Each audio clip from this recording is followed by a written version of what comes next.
drawing diagrams in firms and decisions can make it clear. The axes are labeled as follows. So I will label the y-axis as price slash cost slash revenue. Okay?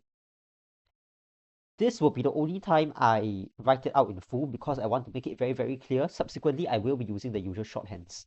Okay? And on the x-axis, even though we are very, very used to quantity, so much so that in shorthand we label this as Q quantity, this x-axis that you need to write out in exams is the output of a firm. It's the output that the firm produces. Okay? So when you are drawing firms diagrams are one of the hardest to draw. In the second video, I'm going to talk about how to draw the two major firms diagrams. And basically, you need to be able to know how to use a marginalist approach to determine the firm's profit maximizing output. Now, as you are probably already aware, there are a couple of possible objectives of a firm. The profit maximizing one, Q1, being producing at this particular point here, hang on, being producing at this particular point here, the one in blue, where MC equals to MR. So this is the profit maximizing output. The other two objectives of firms you can read on your own in the lecture notes. So in this video, I'm going to focus on explaining why it is that MC equals MR is the profit maximizing output using the marginalist approach. So the marginalist approach, we've encountered this before. I have done another video about the marginalist approach, or rather, as of recording this, I will do another video on the marginalist approach to decision making in terms of the MPB MPC framework. But if we are looking at firms, I'm not looking at MPB MPC. There is still MC, marginal cost, and my marginal cost curve for a firm is going to look like a tick. So I will not use a ruler. It just looks like this. This is my marginal cost. Of course, in this case, yes, it's technically just MPC, but we don't need to write the P here because obviously for a firm, it only considers its own private costs and benefits. So the P part in MPC is meaningless. That's why we just write it as MC, marginal cost. Okay, why it's shaped this way, you can just look at your lecture notes for a technical explanation. It's not needed in exams, but it's just good for you to know to appreciate. And then instead of MB, marginal benefit, the benefit to a firm is not the intangible benefits, it's just going to be the cold hard cash that it can collect. So we call that the firm's revenue. Okay, so instead of marginal benefit, I am looking at marginal revenue here.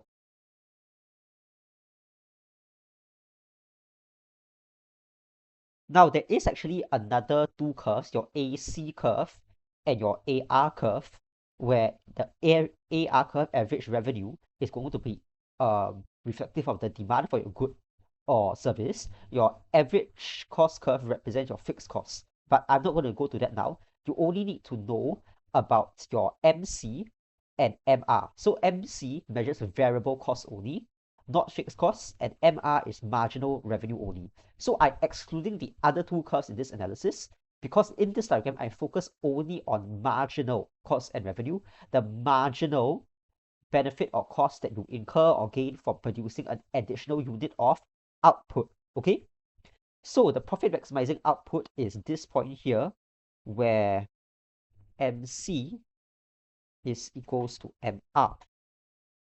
Let's label this QM. No, let's just label this QE. Let's just use the conventions that we use in the other marginalist principle video. Okay, actually, I will draw the AR curve because I want to show you how to label price as well. So my AR curve just looks like this. Now, common mistake is to do what I just did, only draw MC and MR, and then because you are very, very used to this diagrammatic thinking from the past two topics on demand and supply and also on market failure, you will think, oh, so this point, I swivel my ruler to the left 90 degrees and then I draw here, this is my price line. No, people, remember AR is reflective of the demand, right? So I'm going to extend this quantity or this output line. I don't stop here, okay? Pay attention, please. This is very important for firms diagrams and firms diagrams only. This one from here, I extend upwards. I touch the AR curve. Okay, I touch this curve. Then only I turn my ruler and then I draw a dotted line sideways. Okay? So this will be my equilibrium price, PE.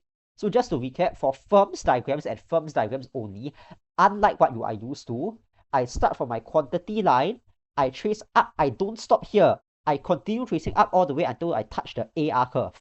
Then only I turn my ruler to the left and then I draw the horizontal dotted price line. Can? So why is this the profit maximizing output? Again, we are going to use the marginalist principle by considering what is below and what is above this output. So at a output, low output, let's say this particular output Q1, okay? So for Q1, once again, in order to find the price at this output, I cannot stop here, I cannot stop here. I must extend this vertical line all the way until I touch this curve, the AR curve. Then only I turn my ruler, I will label the axis. Oops, sorry. So this is going to be my price P1, a higher price at a lower output. Now, the reason why this is not optimal is because at this point, where's my MR? My MR is here, right? So you can see that MR is greater than MC. So at Q1, because the marginal revenue associated with producing an additional unit of a good exceeds the marginal cost of producing this additional unit, this means that the firm should expand its output in order to increase its total revenue. So the area of revenue, please pay attention here. Let us label this point over here A and B. The additional revenue that it can gain is represented by this trapezium here, this shaded area, Q1, A, B, Q, E. So how do I remember this? I start from my low output, I go up, I trace the cost curve until the optimal point, and then I go down to the optimal point. Okay? On the other hand, if I have a slightly higher output, it's too high now. Let's say this point over here, Q2.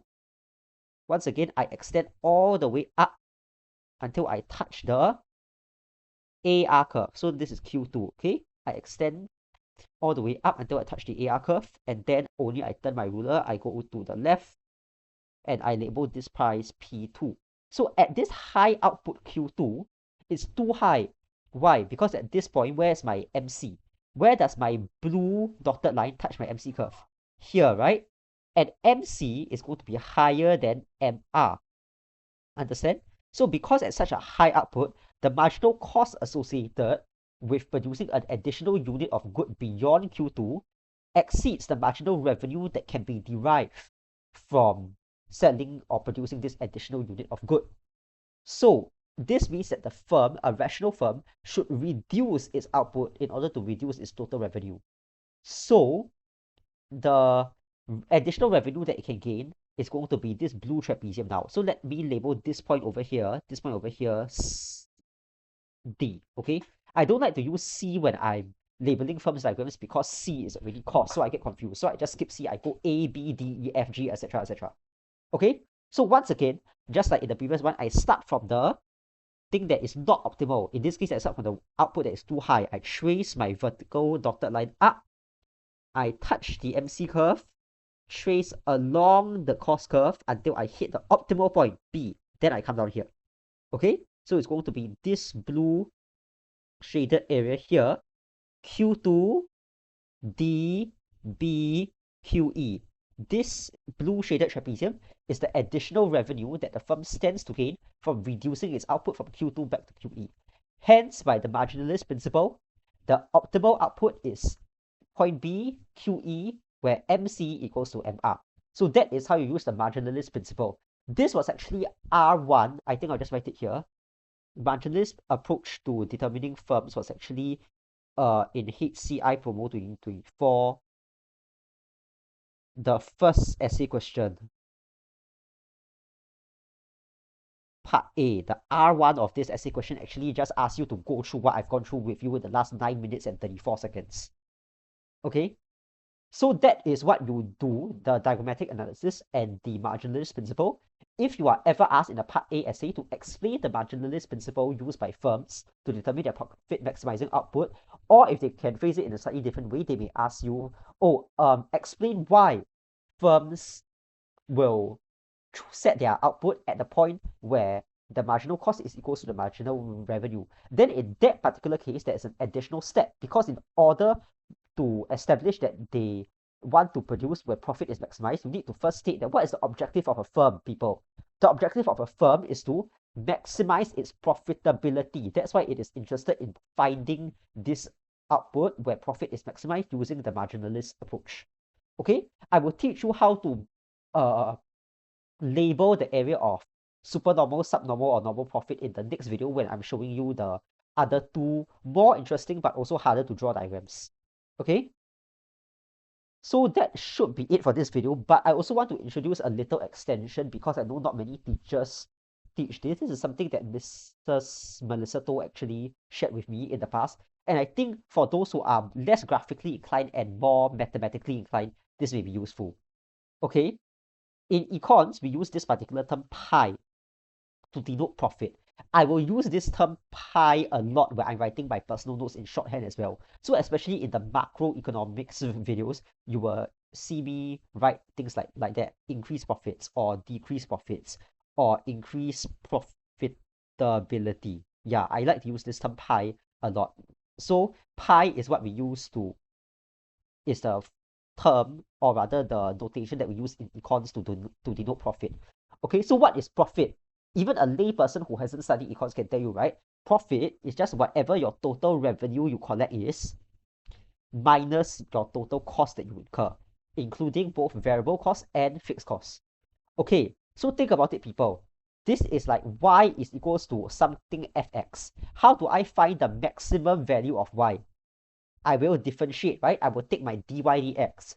So likewise, if I take differentiate on both sides with respect to q, where q is my output, okay? So output in all the other firms and decisions videos, I will refer to it in shorthand as q, and I will label this as q. But in the exam, please don't write this as quantity. Please remember, translate it in your head, remember output, okay? So going back to this, if I differentiate both sides with respect to q, in order to maximize profit, I go to differentiate now, okay?